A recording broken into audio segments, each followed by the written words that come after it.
William Samoei Ruto, the president of Kenya, has banned all public political gatherings in Mount Kenya following the political gathering that happened in Ndumberi, Kiambu County. Now, this is really posing a threat and giving William Samoei Ruto sleepless nights because maybe he couldn't understand how within a short period these people would have gathered and did such a massive rally at Ndumberi. But now, what is the fear of William Samoei Ruto?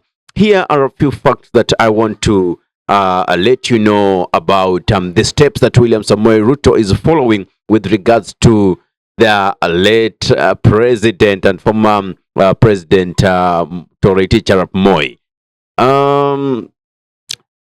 Moi, until 1982, the generation then knew him as a very good person, Mwalimu. Now, when there was an attempted coup, that is when Moi did change for good. What did he do? The military, the police, the NIAs, both senior and junior positions, he made sure that he did put his tribesmen there. Now, what is the similarity with what William Ruto is doing currently? William Ruto is appointing CEOs of parastatals. In each and every ministry, you will find the fingerprint of Ruto's tribesmen in those ministries. Now, why is this happening? Remember, for a long time, the song has been Ruto must go. And if you remember, the Gen Zs even at one point managed to occupy the parliament. This was a threat to Ruto as he saw his government was being overthrown. And that is when Ruto changed for good. And if you're keen, there is no development that has happened in the 2 years that Ruto has been in power, or the Kenya Kwanza administration has been into power. So he's actually doing the same things by applying or appointing CEOs from his tribesmen, maybe rewarding them because he wants loyalty to secure his presidency come the year 2027. And by the way, with Raila in his pocket, the opposition is as good as dead. Now, he will try and manipulate also the Nyanza region. But back to the issue whereby William Ruto is banning public political gatherings in Mount Kenya. This is so unconstitutional because we have the freedom of expression. We have the freedom to gather and, conglomerate and talk about certain issues. You understand? Because to him, he feel like people are losing patriotism. No, people are not losing patriotism. By the way, do you know the colonialists made Africans believe that if you maintain your culture and traditions, then you are not civilized? That is the same tune that William Ruto is trying to play with us. See, I really adore the Agikuyu. You know, as an African, you really need to love your culture. You really need to be at par with your culture. You need to know your traditions. I mean, being proud for whom you are doesn't mean that you made a mistake. I mean, who does write a letter that I want to be born in such and such tribe? I want to be born a Kikuyu. I want to be born a Luo. I want to be born a Kamba. I want to be born a Mijikenda. I want to be born, Gusii. I want to be born, you don't write any application letter as with regards to which tribe you want to be born to. So, William Ruto should understand appreciating one's culture is not being tribal. The Agikoyo simply, or let me say the people of the mountain, they simply gathered because they did face betrayal. And I've been with the people of the mountain. I've lived with the Agikuyu, and one thing for sure you could see in them is that they hate betrayers. You betray them, then that is the unifying factor. Actually, what happened is a blessing in disguise. So, see, The people of the mountain, they can have their regional rifts. They can fight among themselves, just like you can have sibling rivalry in the house as you grow. You could be fighting, but the moment something threatens your house, your brother, your sister, your sibling, your mother, trust me, you will gather, come together, unite, face that problem. Then you'll pick up your rivalry from where you left after dealing with the enemy. Now, that is exactly what the mountain is doing. They might have their own wrangles within their house. They might have their issues, their rifts, their rivalry, which is siblings rivalry, very normal. But again, if you become a betrayer and you want to touch them, you want to behave in a manner suggesting that you want to erase them, you want to keep them off the radar of leadership for integrity, then trust me, they will unite and become one. Remember, the Agikuyu and the Kambas call themselves cousins. So simply, they are saying this was a cousins gathering. So what does Ruto want to achieve by banning political gathering? Ruto has already seen that someone like Maina Jenga, someone like Rigathi Gachagua. Remember, Rigathi Gachagua had already apologized to Uhuru Muigai Kenyatta, acknowledged him as the torchbearer or the kingpin for Mount Kenya, and now they are in good terms, at least according to him.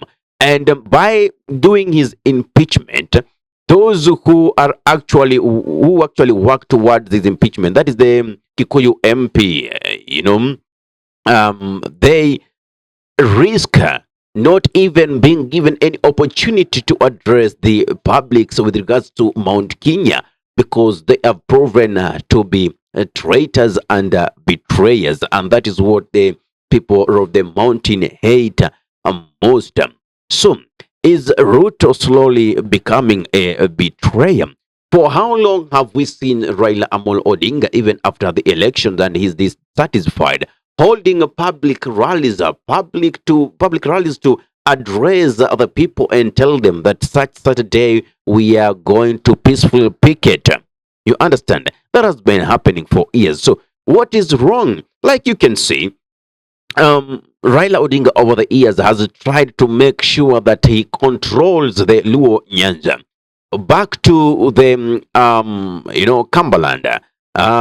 We have Kalonzo Musyoka, who was trying to unite the Kambas. You understand? Go to the Kalenjin land. Ruto himself has tried to consolidate them as one, so they are voting as a block. You understand? So what is wrong with the Agikoyo uniting? I'm not for the idea of voting as a block, but I'm for the idea of unity of purpose. You understand? And how I wish all Kenyans would adore what happened if each and every person would, like we see the mass. And by the way, when tourists come to Kenya, which group in terms of culture and traditions does these tourists adore so much, if not the Maasais, who have upheld their culture up to date? So culture is sweet, culture is authentic. What these people want to do is try and wash away the identity. So Ruto, those politics are retrogressive, and just apply the constitution. But as far as I'm concerned, you could clearly see that the National Assembly, the Senate, the judiciary is already compromised.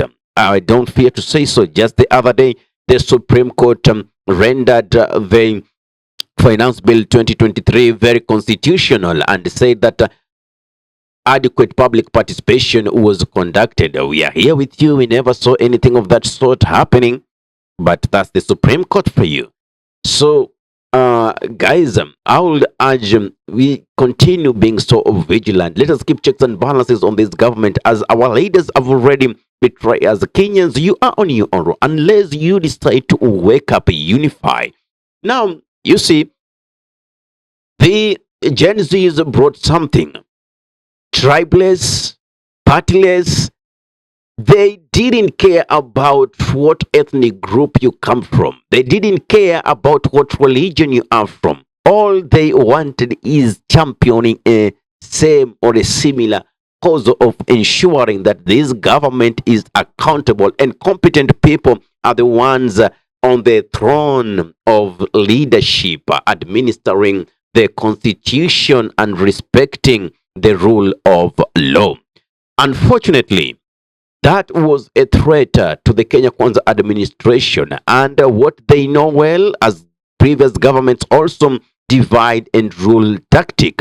Now, when they realized the Gen Zs are so united, they made sure that they really want to dig deeper this fruit of hatred, ethnic differences, and bringing rivalry of regionalism. We have to be really careful. So let us not accept, because the constitution provides for the people drove the nation of Kenya. Their constitution allows them to one have gatherings, have peaceful demonstrations. I mean, what is it that Ruto fears? What is it that is giving him sleepless nights with regards to the gathering that happened in Ndumberi? And by the way, I believe this should be happening across the nation. It means it touched him in the deepest part of the heart with the atrocities he's planning to commit to Kenyans. Anyway, that's just my take. I don't know what's your analysis on these, but for me, I feel like it's a very retrogressive move trying to ban that. These are dictator steps that are slowly tickling in that should be rejected with the strongest terms possible. Ahmed Khalif is my name for the Unscripted Talks here in DURB Radio. If you're watching from my YouTube channel, kindly subscribe. Don't forget to press the notification button so in time that we are live, you'll be the very first person to be notified. If you are watching from our Facebook page, kindly follow our Facebook page for regular updates. Assalamu alaikum warahmatullahi wabarakatuh. Kwa timba kali za Afrika, DURB Radio ndio mpango mzima.